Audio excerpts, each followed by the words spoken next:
Action. What is up, Oak Life YouTube family? It is Chris and Greg and Chris, aka Craig. We're in the building, and we have a special guest today. This is part 2 of a conversation around reconciliation, and we have a guest with us. Would you like to introduce yourself? Hi everybody, I'm Maeva, also known as Maeva The Artist, and I'm really excited to be having this conversation around reconciliation and what it means for me personally and what it means for the church body. So, Awesome. right? Sweet. Okay, one interesting thing about yourself. One interesting thing about myself. This is going to be really dorky. I can clap with one hand. That's Whoa, that's better than a snap every Sunday morning. If I don't hear that, I'm upset. Anyway. that looks like it requires some effort. It's like I don't know. It just. when did you realize you could do I that? was thinking that. I think like in the 3rd grade. Okay, well, Yeah, in Nice. the 3rd grade, I was trying to figure out what I was good at.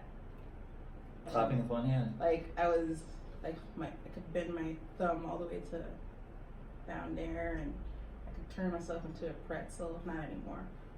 And, yeah, I just realized I was very flexible. Nice. Yeah. Way to go. I think you're the first person I've ever met who can clap with one hand, so way to go. Thank you. You deserve a round of applause. I can't do it. So you mentioned this is part 2 of a conversation around reconciliation. Mm-hmm. And maybe we can start with, by the way, Maeva is the one who brought up this one, and we're like, man, we gotta, it's so good to talk about this one. So from your perspective, as somebody who cares about reconciliation, is thinking about this, how would you describe what reconciliation is? Now, for me personally, how I would describe reconciliation is a reckoning within myself first, and understanding what's happening around me and what my responsibility is to that. And when I think something that you mentioned on the video in part 1 was like this reconciling ourselves back to God. And when I became a Christian, that was something that, I always saw, like, when you become a Christian, you're really just going back. Like, and so when you look at the word reconciliation, what are we returning to? And it's going back internally, like this inward thing, and what's within us, the Spirit of God. And so going back into our inner man and who we are as God's people. So that's what I like to think about it on a personal level. I do know that there are different definitions for it. With theology, there are different definitions, and even in government, there's definitions for it, and even in accounting, there's definitions for it. But personally, for me, it's this reckoning within myself and my responsibility to what I'm reckoning with, what I'm sitting with. Could you talk about that a little bit? That's kind of maybe a little bit more vulnerable, but what does that look like for you? Like, how does that practically function? Is that I think it was interesting when I was watching you guys do your metaphor. I was like, yes, that's totally it. It's kind of like, because when you're reconciling, that means something happened, like something wrong happened, and when we're reckoning ourselves, or we're reckoned,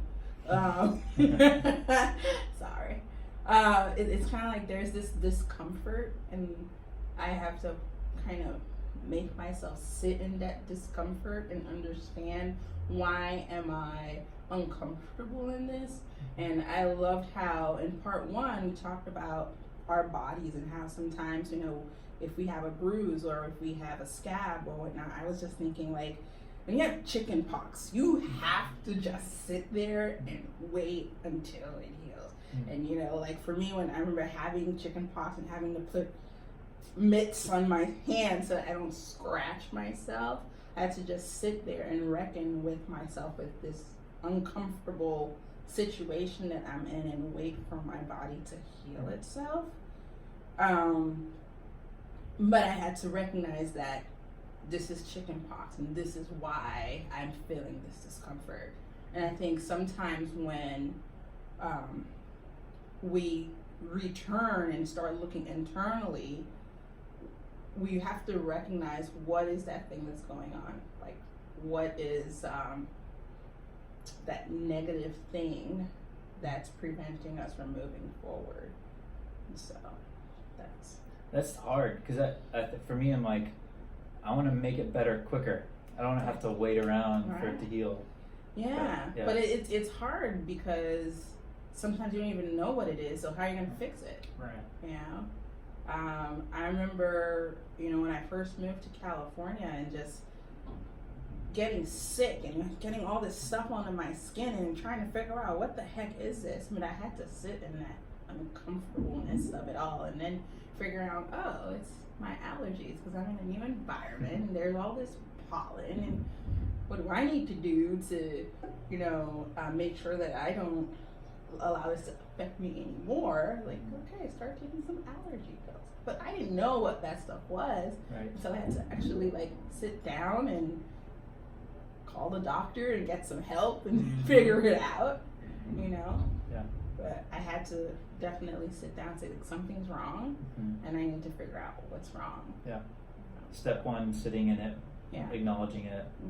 Where do you go from there? What's the next thing? Definitely get help, because even though I know something's wrong, I don't know what it is. Yeah. So going to the doctor, someone who's wiser than I am when it comes to this stuff, who always say no, it's nothing internally with you. It's actually you're coming into a new environment and it's affecting you. Yeah. All you need is allergy pills and you're fine.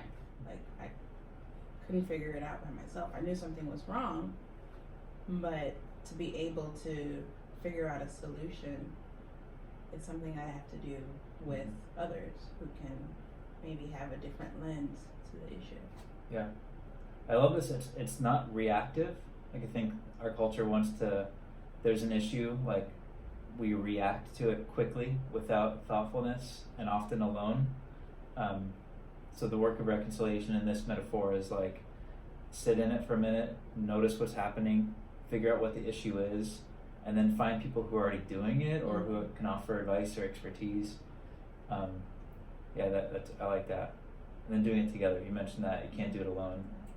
It's good. So one more question, and then I'll let Greg ask a question. But after, I think it was last week after church, we had a conversation on Sunday, and somebody mentioned we're talking about the work of justice, and somebody said that one of the root issues might be a lack of education. And you made a comment to me afterwards saying, even below that or more foundational, to a lot of the issues in our world is reconciliation. And that stuck with me, and I'm curious what you meant by that. Why is the work of reconciliation almost at a base level before education or healthcare or charity? Why would you say that? Yeah. It's kind of a big question. Yeah, Sorry. it is, and it's something that at that moment when at church, I think the gentleman said that education is the equalizer to all of these issues that we were mentioning as far as what we wanted to focus on as a justice team. And when he said that, I just started thinking about, yes, you can have people have education, but still the equalizer is, are we reconciled within ourselves, within our communities, within our state, our nation? Because how are we going to deal with racism? How are we going to deal with hatred?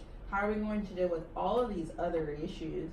Because we still have a lot of educated people who are racist, So I think it's really about breaking down, sitting down, and if we can't really sit down and recognize all the different barriers that are keeping people from moving forward, that are keeping people from developing a relationship with God or returning to God, which is what the ministry of reconciliation is to me, is you going back to God. But there's so many things that prevent that.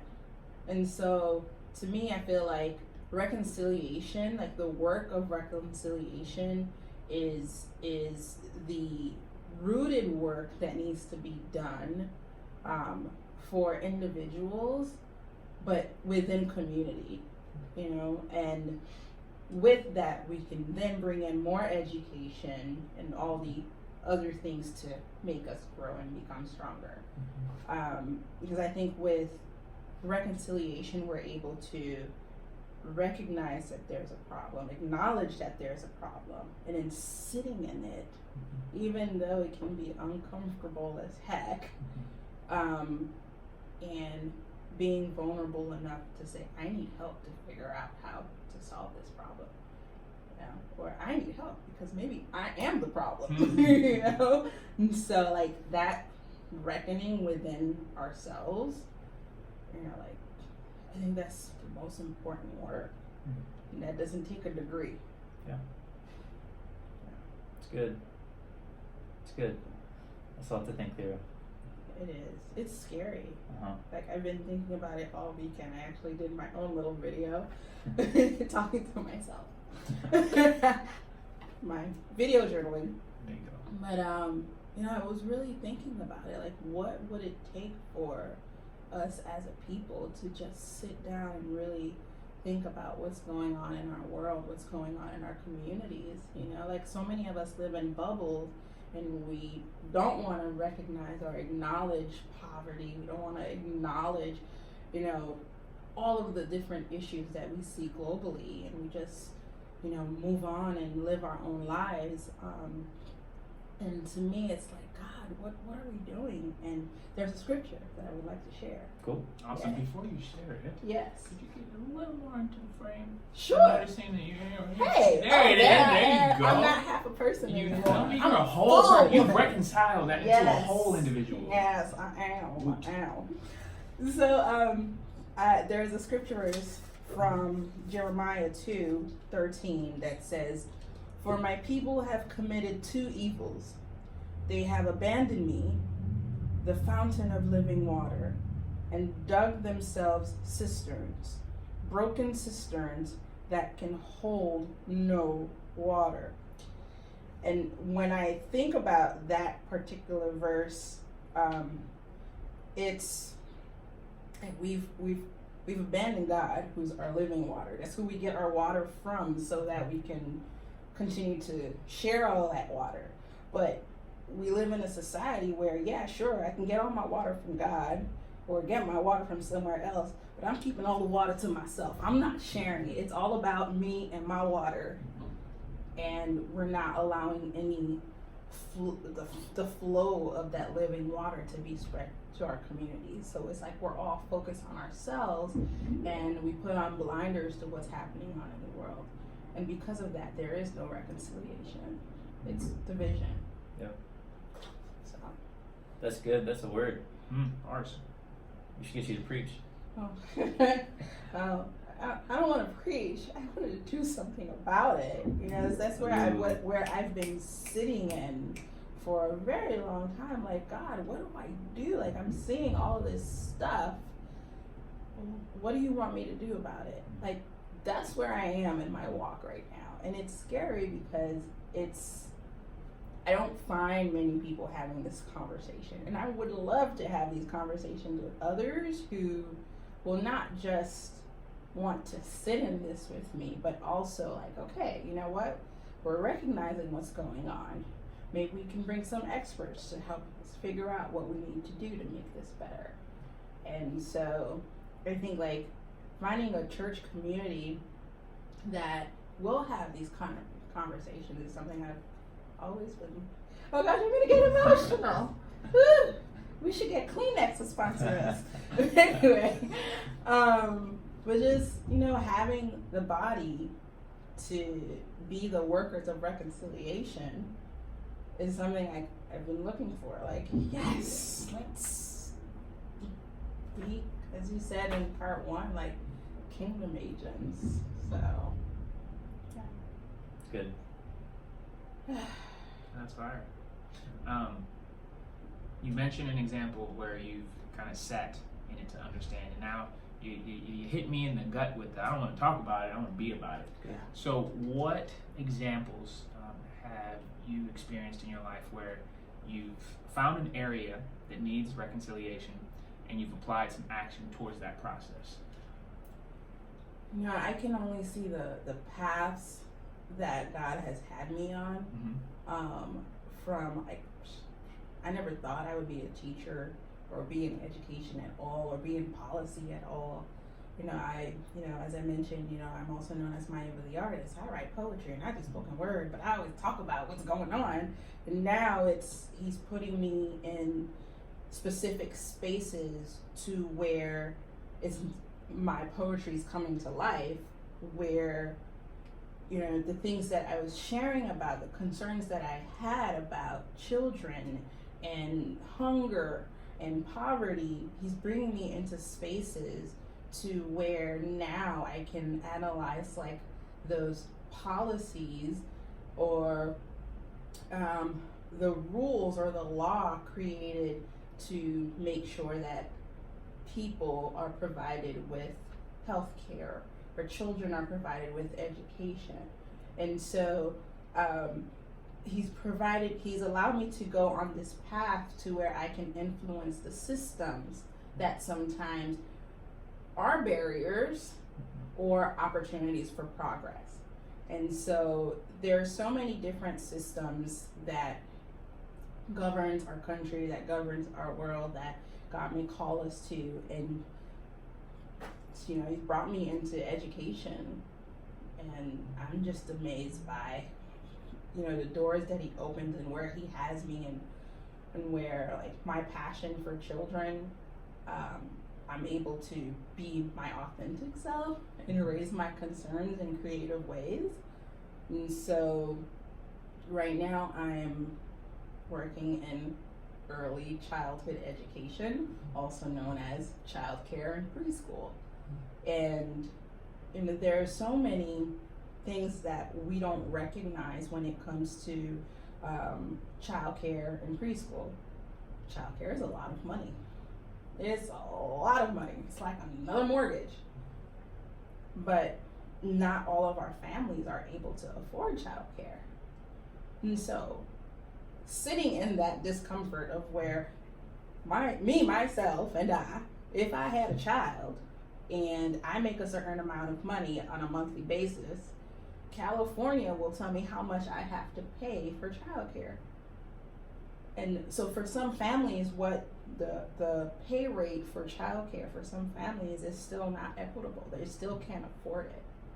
And so in my role, being able to influence people who make decisions on how those pay rates are done, God has allowed me to help reconcile some of those concerns for families who can't afford childcare and preschool. And so like that's one way, like the different systems that, wherever God has you, there are ways that you can influence the processes that affect other people's lives. It's beautiful. That's awesome. Like my theology tells me that you're doing God's work. And I don't know how you can see it otherwise, but I know that some of us have this notion that unless I'm doing something officially in the church, like it's not ministry. Right. Right. But Yeah. no, you're in the trenches. Yeah. And that you're building the kingdom, even if it's through the state legislation or policies.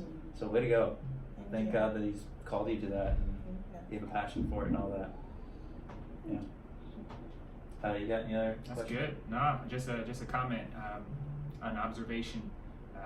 So step one is wait to seek where change is needed, and then act to be the change that's needed.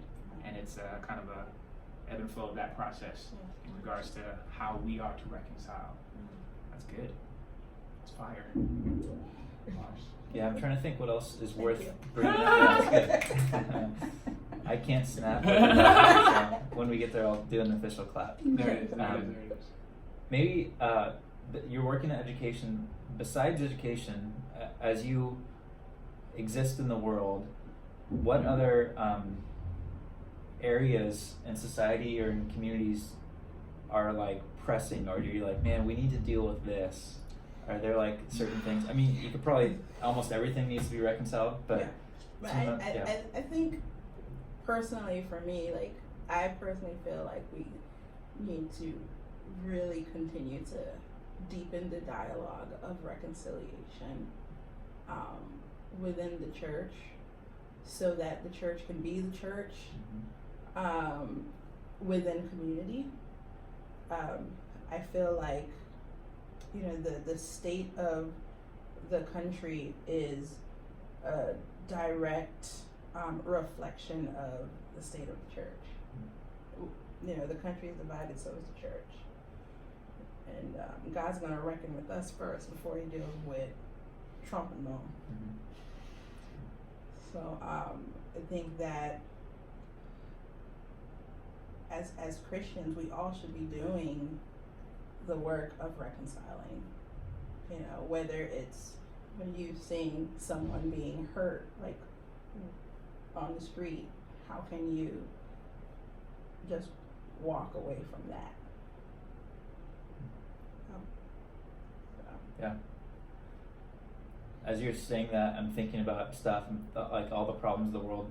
It feels like overwhelming. Yeah. What would you say to somebody who's like, I don't even know where to start, it's too much, like there's no way I can do anything? You know, there was a song we used to sing in my classroom. Gosh, I'm trying to remember the words. Come back to me, come back to me. It's coming. Feel it. It's almost there.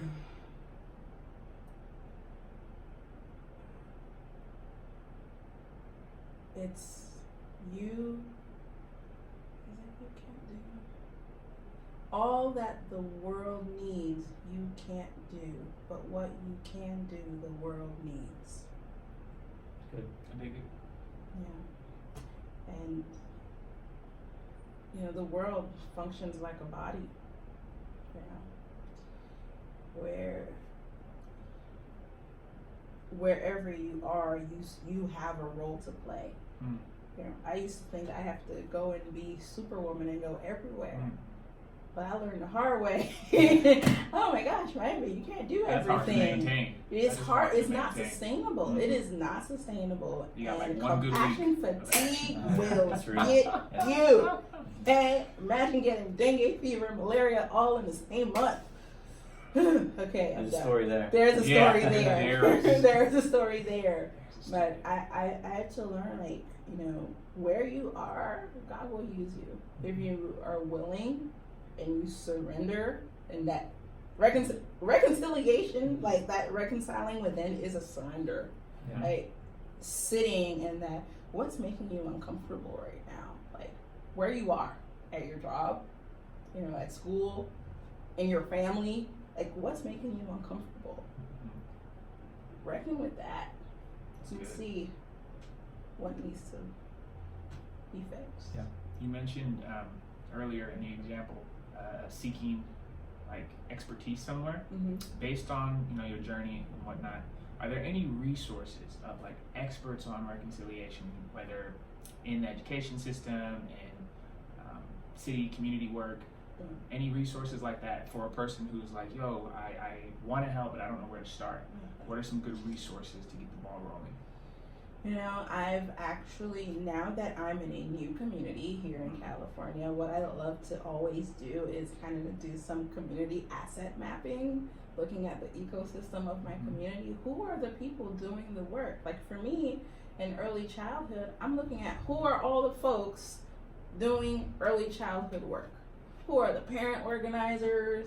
Who are the people providing food programs, healthcare programs, infant programs? Who are the people in my ecosystem?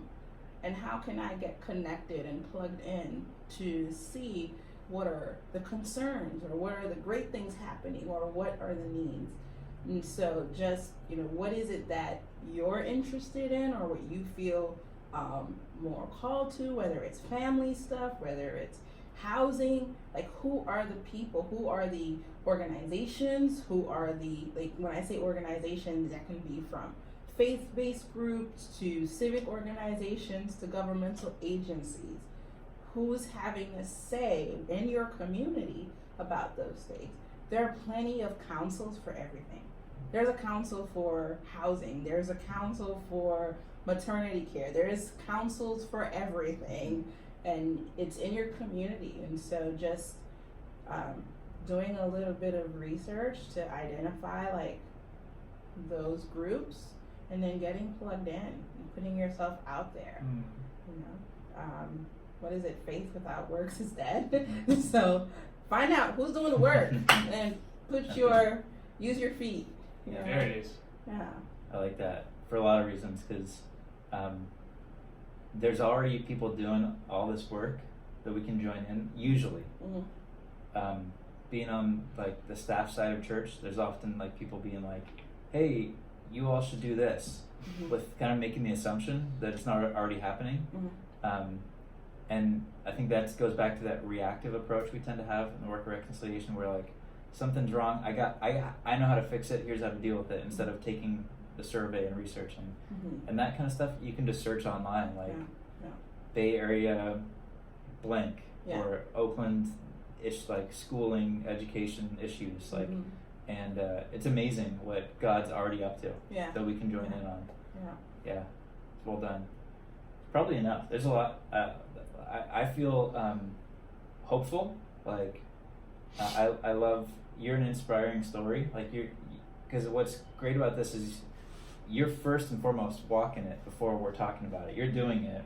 Your life trajectory has had you on that, and a lot of what I feel like you're talking about here is just reflecting back what you've been doing, what you've been embodying. So thank you for what you're doing. You're a gift. So I feel like I've got stuff to think about. I don't know. Oh, heck yeah. Yeah. So. Talking about doing enough. My research game sucks. I just gotta link up with the researchers, and then I can help with the creativity. The great thing about it is, you know, it's all a body. You know, as the organization I work with, we know what we are capable of doing, but we connect ourselves with different groups who have different capacities, and we work together.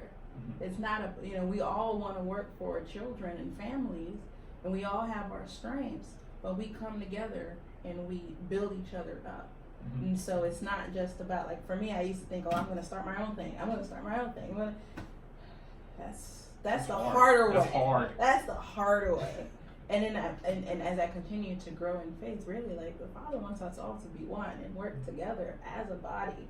You know, there's too much division in our world already.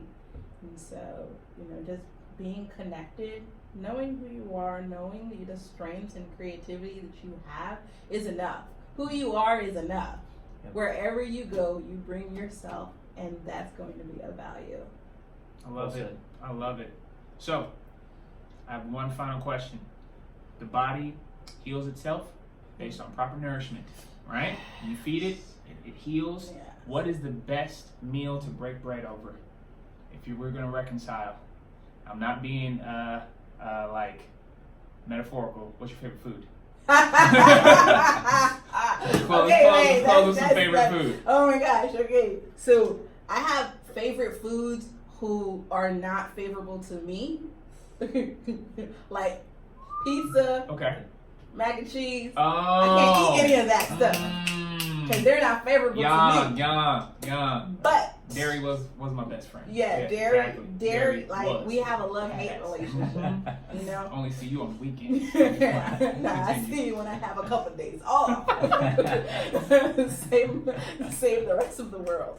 But my favorite food, I love Latin American food. Like, give me some mofongo, some mango, some lomo saltado. Oh my God, hallelujah. Sorry. That's how you reconcile the body right there. Yes. I think that. Yes. Dig it. It's good. Dig it. Anything else? No. Yeah, that was awesome. Oh, beautiful. Cheers. Cheers. Metaphorical. Cheers. Yes, this Cheers. was awesome. Oh yeah, today's Roots and Branches episode is brought to you in part by Slojoy Coffee and Beast Oakland Clothing. And yeah. All right, yeah. We out. Roots and Branches. Craig, Maeva The Artist. We love you. Peace out. Now I gotta awkwardly walk over here and turn it off. Boop.